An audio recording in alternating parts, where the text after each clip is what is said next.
Donc on va faire une conférence de presse à deux voix. Donc je vais commencer, puis ensuite je laisserai la parole à Monsieur Delaby.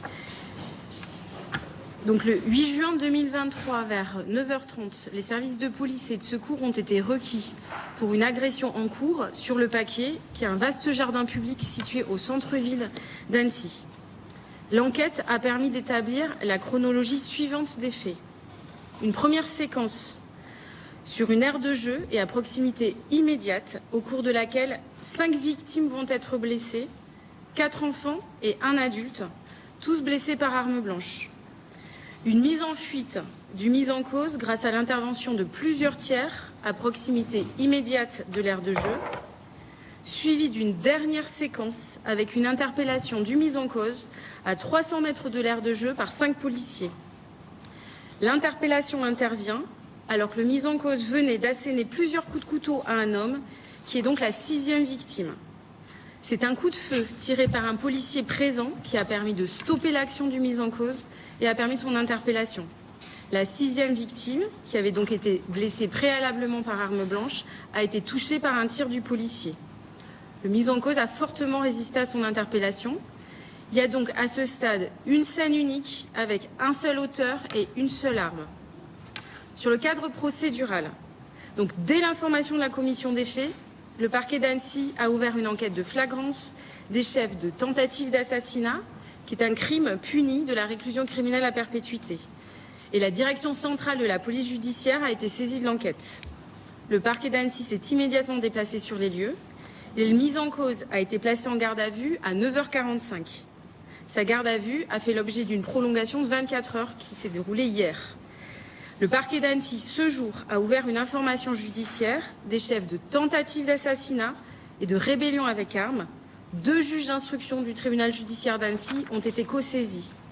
Le parquet a requis son placement en détention provisoire. Il a été présenté ce matin à 2 juges d'instruction qui l'ont mis en examen de ses chefs d'inculpation et il n'a pas souhaité s'exprimer devant ces magistrats. À l'issue de sa mise en examen, il a été présenté au juge des libertés de la détention, qui l'a placé en détention provisoire. Sur la situation des victimes, par facilité de compréhension, je vais utiliser le terme victime uniquement pour les personnes physiquement blessées, même si évidemment nous considérons comme victimes tous les témoins directs des faits. Je pense notamment aux parents des jeunes enfants blessés qui sont extrêmement choqués aujourd'hui. Donc des 6 victimes blessées physiquement ont été pris en charge médicalement. Nous avons donc 4 enfants et 2 adultes. À ce jour, plus aucun n'a son pronostic vital engagé. Toutes les victimes ont pu être examinées par un médecin légiste.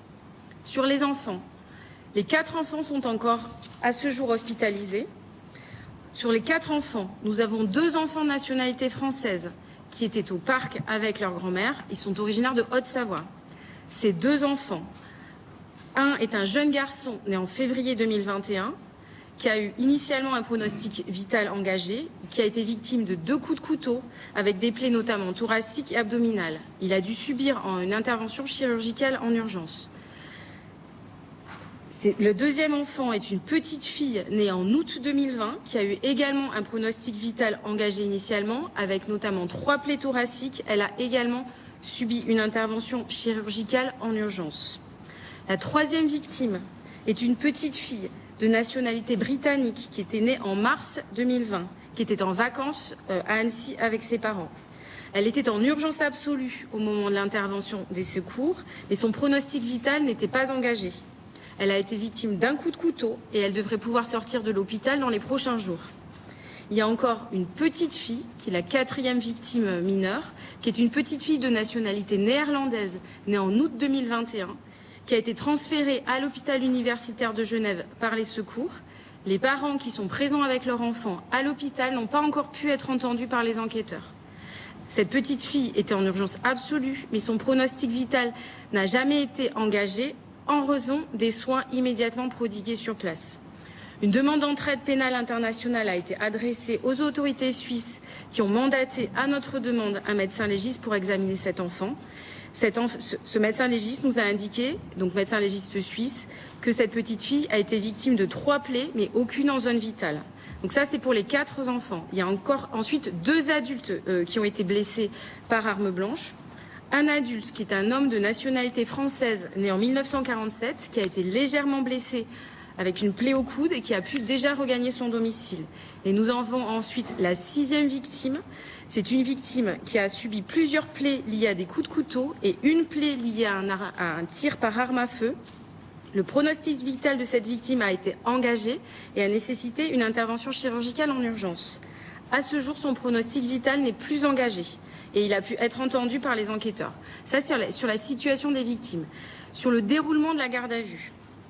Le gardé à vue a été examiné à 2 reprises par un médecin qui a déclaré son état de santé compatible avec sa garde à vue.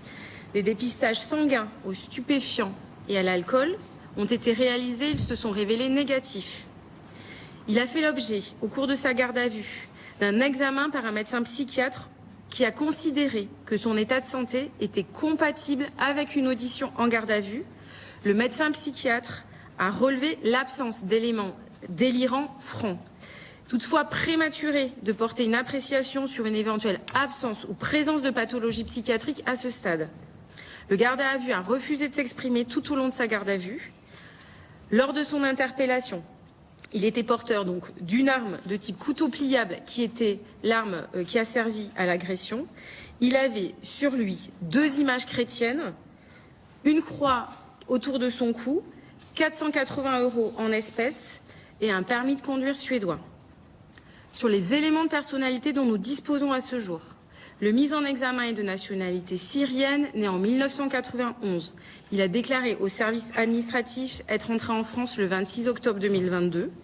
Il a déposé une demande d'asile le 27 octobre 2022 à la préfecture de l'Isère. Cette demande, transmise à l'OFPRA le 22 novembre 2022, a été rejetée au motif qu'il bénéficiait déjà d'une protection en Suède. Cette décision de rejet lui a été notifiée électroniquement le 4 juin 2023. Il bénéficiait au jour de l'agression d'un droit au séjour en France. Des premiers éléments recueillis sur son parcours. Il serait arrivé en Suède en 2013 en provenance de Turquie. Il aurait quitté ce pays en mai 2022 pour rejoindre l'Italie et la Suisse avant d'arriver en France. Il serait marié, père d'un enfant né en avril 2020, demeurant en Suède. La coopération judiciaire internationale permettra de confirmer ces éléments. L'organisme Eurojust a été saisi par le parquet d'Annecy dès hier à cet effet. Sur sa situation en France à Annecy, il serait SDF, donc sans domicile fixe à Annecy. Des premiers témoignages recueillis, il vivait donc dans les parties communes d'un immeuble du centre-ville d'Annecy. Il est inconnu des services de police et de justice en France. Sur sa motivation, en l'état, il est prématuré de porter une appréciation sur les motivations de cet acte, au regard notamment de l'absence de déclaration du mis en cause, tant au cours de sa garde à vue que devant les juges d'instruction et devant le juge des libertés de la détention. Des témoins entendus par les enquêteurs ont indiqué l'avoir entendu évoquer sa femme, sa fille et prononcer le nom Jésus-Christ. Les investigations à venir, sous l'autorité des 2 juges d'instruction co-saisis, porteront notamment sur son environnement, son parcours et sa personnalité. Compte tenu, comme indiqué lors de mon précédent point presse, aucune motivation terroriste n'apparaît à ce stade, mais le parquet d'Annecy, comme il est d'usage, reste en lien avec le parquet national antiterroriste. Donc, avant de laisser la parole à Monsieur Delaby, notamment sur les moyens déployés dans le cadre de cette enquête, je voulais terminer ce point par un point sur la prise en charge des victimes et témoins de l'agression, pour indiquer notamment que l'association d'aide aux victimes locales, la Vige des Savoies, a été mobilisée par le parquet d'Annecy, donc dès les premières minutes suivant l'agression. Le personnel formé a ainsi pu entrer en contact avec les victimes et les orienter. Les victimes blessées et leurs familles bénéficieront toutes d'un accompagnement individuel par l'association d'aide aux victimes. L'ensemble des victimes hospitalisées en France ont été examinées par des médecins légistes au sein des unités médico-judiciaires de Grenoble et d'Annecy, et elles ont toutes pu bénéficier d'une prise en charge pluridisciplinaire dans ce cadre.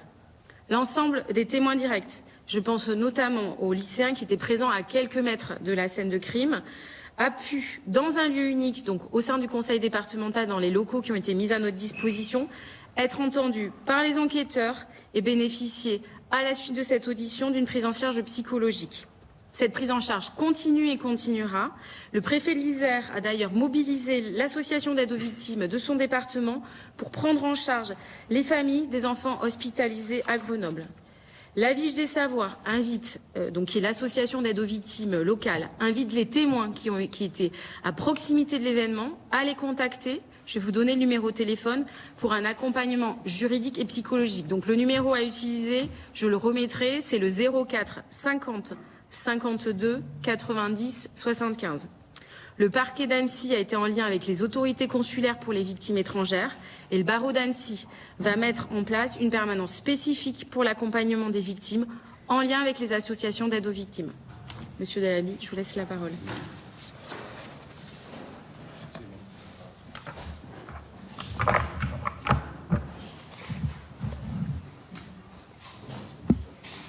Non, on a dit qu'on changeait pas de place. On se prend une seconde. Merci.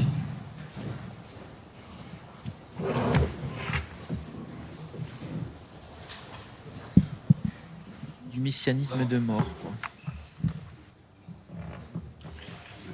Alors, on va continuer de suivre ensemble la conférence de presse en direct dans quelques instants. Après ce premier point de la procureure de la République d'Annecy, premiers éléments sur le parcours Madame la procureure de du la suspect. République. Je peux effectivement dire quelques mots sur la mobilisation des enquêteurs de la police judiciaire. Donc le parquet a immédiatement saisi la direction centrale de la police judiciaire à la suite de la commission de l'agression.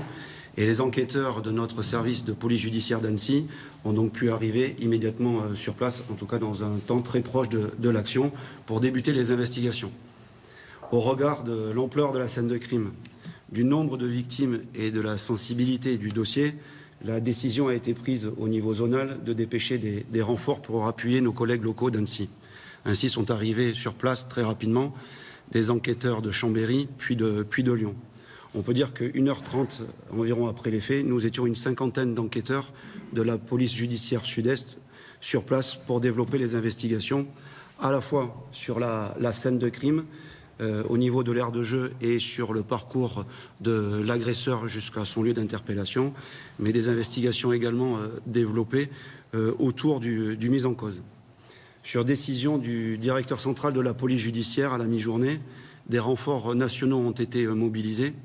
De Nanterre et Levallois, des renforts sont arrivés, des officiers de police judiciaire, mais également des enquêteurs spécialisés sur certaines thématiques particulières.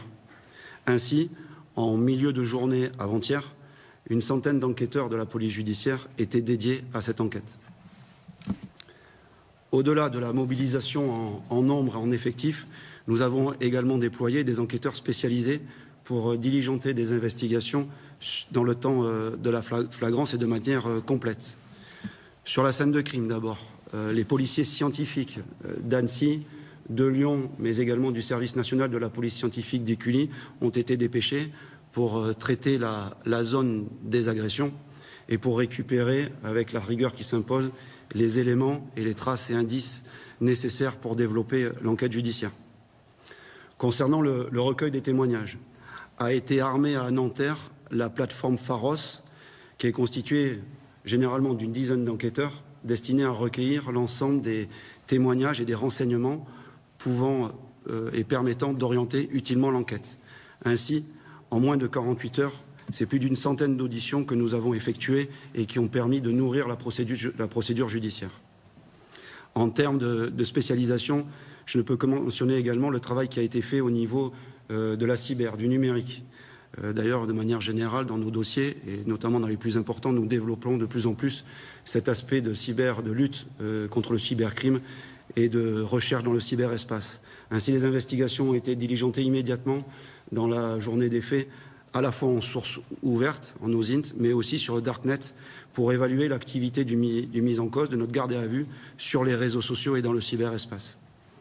Et je ne peux pas non plus ne pas mentionner la coopération policière internationale et européenne que nous avons mise en œuvre et qui a été, je le souligne, de grande qualité avec l'ensemble de nos partenaires européens. Et il était important de développer cette coopération policière technique au regard notamment du parcours du mis en cause.